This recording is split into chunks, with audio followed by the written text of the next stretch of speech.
Hello guys, तो इस video में आज हम लोग देखने वाले हैं कि यहाँ पर एसआईपी लेते समय टाइम पीरियड कैसे सिलेक्ट करें। ठीक है, जैसे कि हम लोग एसआईपी करते हैं किसी भी म्यूचुअल फंड में करते हैं। ठीक है, कोई भी म्यूचुअल फंड हो सकता है, आपका किसी भी कैटेगरी का हो सकता है। तो वहाँ पर जो हम लोग एसआईपी करते हैं किसी भी म्यूचुअल फंड में, तो हम लोग टाइम पीरियड कैसे सिलेक्ट करें वहाँ पर कि मुझे 1 साल के लिए करना है या 2 साल के लिए, 5 साल के लिए या फिर 10 साल के लिए। तो आपका जो टाइम पीरियड है, आप ये टाइम पीरियड कैसे सिलेक्ट कर सकते हैं। ठीक है, या आप कैसे यहाँ पर कर सकते हैं, वो सब चीज़ें हम लोग यहाँ पर देखने वाले हैं। ठीक है, तो चलिए दोस्तों वीडियो को स्टार्ट करते हैं। वीडियो को स्टार्ट करने से पहले वीडियो को लाइक और चैनल को सब्सक्राइब कर लीजिएगा। ठीक है, सो गाइस यहाँ पर आप देख लेते हैं कि यहाँ पर अक्सर ये प्रॉब्लम आती है न्यू इन्वेस्टर के लिए। ठीक है, क्योंकि जो पुराना इन्वेस्टर होता है उसको समझ में आ चुका होता है कि यहाँ पर जो टाइम पीरियड है वो कैसे सिलेक्ट करना है या कितने टाइम के लिए करना है। ठीक है, जैसे कि दोस्तों हम लोग बैंक पर जाते हैं और यहाँ पर बैंक में एफडी करते हैं। ठीक है, तो एफडी करते समय वहाँ पर बैंक में जो मैनेजर होता है या जो एम्प्लॉय होता है वो हमसे पूछता है कि आपको 1 साल के लिए करना है या 2 साल के लिए या 3 साल के लिए, 5 साल के लिए या 7 साल के लिए। ठीक है, तो वहाँ पर एक टाइम पीरियड हम लोगों को सिलेक्ट करना होता है। जो भी टाइम पीरियड हम लोग बताएंगे कि जैसे 3 साल के लिए करना है तो 3 साल का आपका जो एफडी है वो कर देंगे। और यहाँ पर टाइम ड्यूरेशन के हिसाब से आपका जो इंटरेस्ट रेट होगा वो आपका डिफरेंट होगा। ठीक है, 1 साल में थोड़ा सा कम मिलेगा, 2 साल में आपको ज़्यादा मिलेगा, 3 साल में और ज़्यादा, 5 साल में और ज़्यादा, 7 साल में और ज़्यादा। क्योंकि यहाँ पर जो टाइम बढ़ता रहता है तो पावर ऑफ कंपाउंडिंग भी काम करता है। तो ये हो गया आपका बैंक और एफडी का। अब यहाँ पर बात करते हैं हम लोग म्यूचुअल फंड की। अब म्यूचुअल फंड में क्या होता है दोस्तों कि यहाँ पर अब जैसे किसी भी आप प्लेटफॉर्म पर जाते हैं या ऐप पर जाते हैं, जैसे कि क्वाइन हो गया, जरोधा का क्वाइन मोबाइल एप्लीकेशन हो गया। ठीक है, या फिर आप जाते हैं एंजल वन में। ठीक है, एंजल वन में जाते हैं या फिर आप ग्रो पे जाते हैं, कहीं पर भी आप किसी भी प्लेटफॉर्म पर जाते हैं।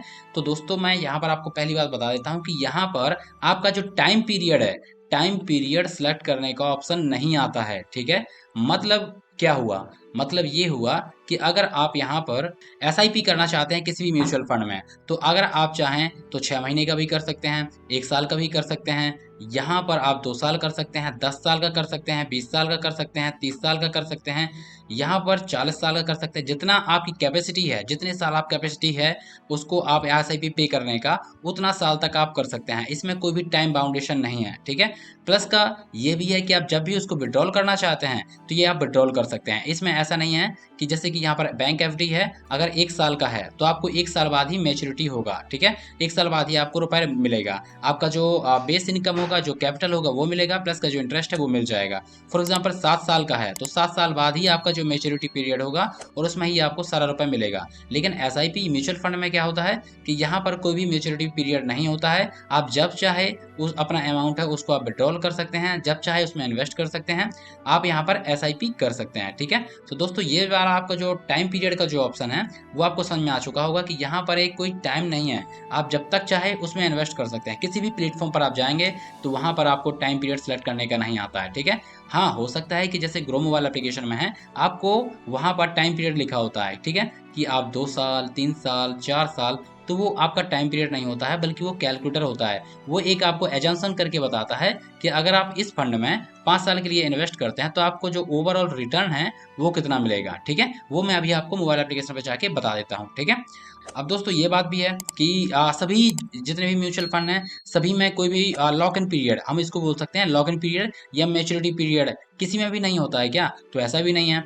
जितने भी आपके ईएलएसएस फंड होते हैं उनमें 3 साल का लॉक इन पीरियड होता है। मतलब कि अगर आपने जो भी अमाउंट यहाँ पर इन्वेस्ट कर दिया उसको आप 3 साल बाद ही विड्रॉल कर पाएंगे। ठीक है, तो ये केवल और केवल ईएलएसएस फंड होते हैं उनमें होता है। ठीक है, तो चलिए दोस्तों यहाँ पर मैं आपको ऐप पे जाके समझा देता हूँ। सो गाइस यहाँ पर आप देख सकते हैं कि मैं मोबाइल स्क्रीन पर आ चुका हूँ। ठीक है, अब जैसे कि यहाँ पर क्वाइन मोबाइल एप्लीकेशन है, यहाँ पर ग्रो है, एंजल वन है, किसी से भी आप कर सकते हैं। जैसे कि मैं ग्रो मोबाइल एप्लीकेशन को ओपन कर लेता हूँ। ओपन करने के बाद यहाँ पर दूसरा ऑप्शन है म्यूचुअल फंड का, यहाँ पर मैं सेलेक्ट कर लेता हूँ। ठीक है, अब चलिए मैं कोई भी म्यूचुअल फंड यहाँ पर रैंडमली ओपन कर लेता हूँ। जैसे कि मैंने ये ओपन कर लिया। अब दोस्तों यहाँ पर आप नीचे जाएंगे तो यहाँ पर आपका जो टाइम पीरियड है, ये आपका टाइम पीरियड केवल ये दिखा रहा है कि आपको अगर आपने यहाँ पर इन्वेस्ट किया हो तो पिछले 3 साल में इसने कितना रिटर्न दिया हुआ। तो पिछले 3 साल में इसने 41.58% रिटर्न दिया हुआ है।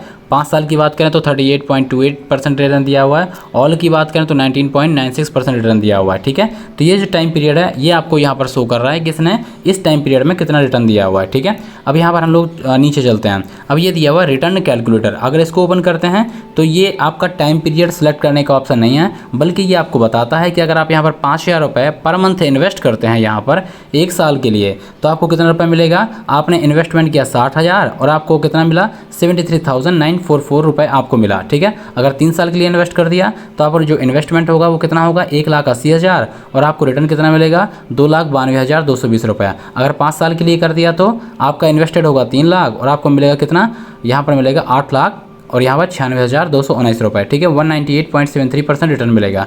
यहाँ पर भी ये आपका टाइम पीरियड नहीं है, ये क्या दिखा रहा है? ये आपका केवल कैलकुलेटर है। ठीक है, और यहाँ पर होल्डिंग्स है, तो होल्डिंग्स में आपका किस कंपनी में इसने लगाया हुआ है वो आपका दिखेगा।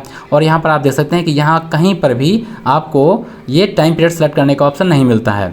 ये क्या है? नॉर्मल फंड है। ठीक है, आप यहाँ पर स्टार्ट SIP क्लिक कर दीजिएगा। स्टार्ट SIP पर क्लिक करेंगे, यहाँ पर आपको अमाउंट फिल करना होगा। फॉर एग्जाम्पल मैं 2000 कर देता हूँ। आप देख सकते हैं कि यहाँ पर SIP डेट सेलेक्ट करने का ऑप्शन आ रहा है, केवल और केवल, और कुछ भी नहीं आ रहा है। यहाँ पर आपको टाइम पीरियड सेलेक्ट करने का ऑप्शन नहीं मिल रहा है। ठीक है, अब चलिए दोस्तों ये हो गया। अब मैं ELSS फंड और दिखा देता हूँ। सो गाइस, यहाँ पर मैं आपको सर्च करके बता देता हूँ। जैसे कि मैं यहाँ पर ELSS सर्च करता हूँ। ठीक है, तो यहाँ पर आप देख सकते हैं कि ELSS कुछ फंड है, टैक्स सेवर फंड होते हैं।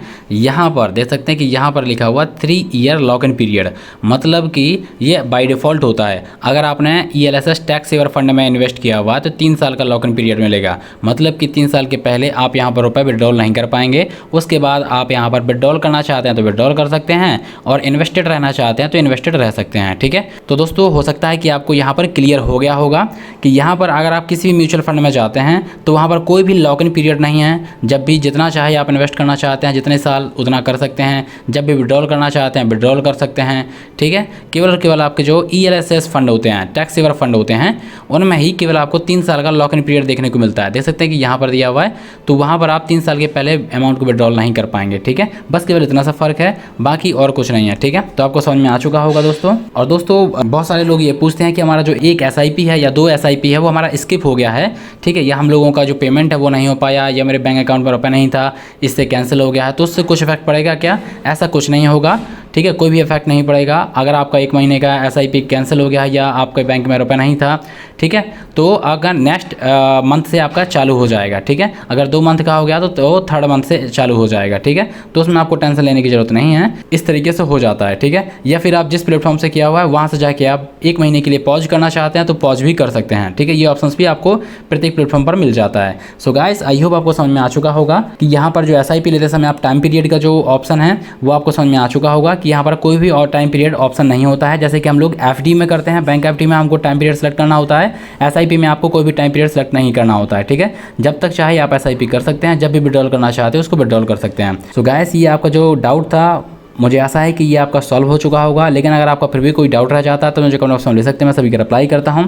सो गाइस, ऐसे ही वीडियो के लिए मेरे चैनल को सब्सक्राइब कर लीजिएगा और नोटिफिकेशन बेल को ऑन कर लीजिएगा। और अगर आपको ये वीडियो थोड़ा भी हेल्पफुल लगा है तो वीडियो को लाइक कर दीजिएगा। Thank you.